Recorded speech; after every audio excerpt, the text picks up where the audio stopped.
মাধ্যমে রাঙ্গামাটি খামরুসি বাংলা সকলে জানেন আমাদের পার্শ্ববর্তী রাষ্ট্র ভারত বাঙালি অবাঙালি হিন্দু মুসলিম বাংলা তৈরি করার জন্য বারে আমরা প্রত্যেকে বাংলাদেশি এই চেতনায় উজ্জীবিত হয়ে সেই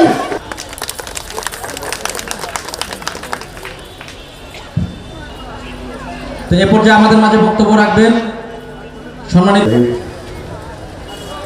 সমতার চোখে মানুষ দেখো ভেদাভেদ। আমি উপস্থিত থাকতে পেরে নিজেকে গর্বিত মনে করি। আমাদের অনেক ঐতিহ্য রয়েছে, আমাদের প্রতি সবার ভালোবাসা। আমি এখানে আসার পরে দেখেছি আমাদের এই নিয়ে আমরা অনুষ্ঠানটা সাজাবো এবং আমাদের যে ক্ষুদ্র নিগোষ্ঠী আমাদের মূল অনুষ্ঠানটা হবে 2টা থেকে রাত 9টা পর্যন্ত।